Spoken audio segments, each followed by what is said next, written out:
Hello, welcome back to my channel. In this video I am going to discuss why Bitcoin has what I call a third world problem.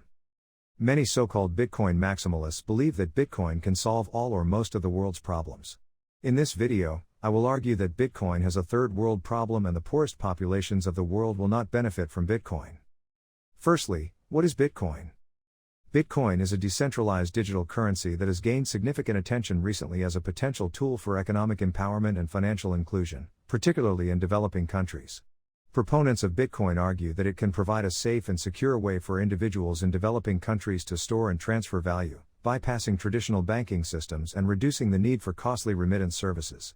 However, in this video I will argue that the benefits of Bitcoin are unlikely to extend to third world countries due to various structural, economic, and technological barriers.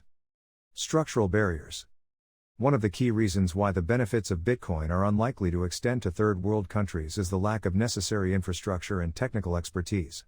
Bitcoin requires a reliable internet connection, often lacking in many parts of third world countries. According to the International Telecommunication Union, only 20% of the continent of Africa's population has internet access, compared to 78% in North America. In addition, many people in developing countries lack the technical expertise to use Bitcoin effectively. This can make it problematic for some to store, transfer, and use Bitcoin, even if they have access to it. Another structural barrier is the lack of legal and regulatory frameworks to support Bitcoin use in many developing countries. Bitcoin operates outside of traditional financial systems, which can make it difficult. Many countries have taken a cautious approach to Bitcoin, some even banning it outright. This lack of legal clarity can discourage people from using Bitcoin, as they may fear legal repercussions or uncertainty about the currency's legitimacy. Economic barriers.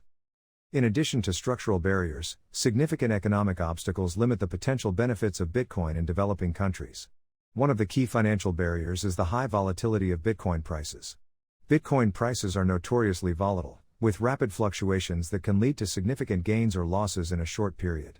This volatility can make Bitcoin a risky investment, particularly for those already financially vulnerable.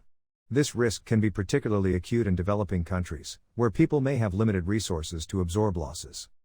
Another economic barrier is the limited availability of Bitcoin. Bitcoin is a finite currency, with a maximum supply of 21 million units. As demand for Bitcoin grows, the price is likely to increase, making it less accessible to people in developing countries who may be unable to afford the high prices. In addition, the limited availability of Bitcoin can make it difficult for people to use it as a means of exchange, as there may not be enough Bitcoin available to meet demand. Technological barriers. Finally, there are also significant technological barriers that limit the potential benefits of Bitcoin in developing countries. One of the key technological barriers is the lack of access to reliable and secure digital wallets. Digital wallets are essential for storing and transferring Bitcoin but require reliable and secure infrastructure to function effectively. Many people in developing countries lack access to such infrastructure, making it difficult for them to store and transfer Bitcoin safely. Another technological barrier is the lack of access to the hardware required for mining Bitcoin. Bitcoin mining is the process by which a Bitcoin is created, and it requires specialized hardware and significant computing power. This can make it difficult for people in developing countries to mine Bitcoin, as they may not have the necessary knowledge to do so effectively. Conclusion. In conclusion, while Bitcoin can provide a safe and secure way for individuals in developing countries to store and transfer value, significant barriers limit its potential benefits. Structural barriers, such as the lack of necessary infrastructure and technical expertise, economic barriers, such as the high volatility of Bitcoin prices and limited availability, and technological barriers, such as the lack of access to reliable and secure digital wallets and mining hardware, all contribute to the challenges.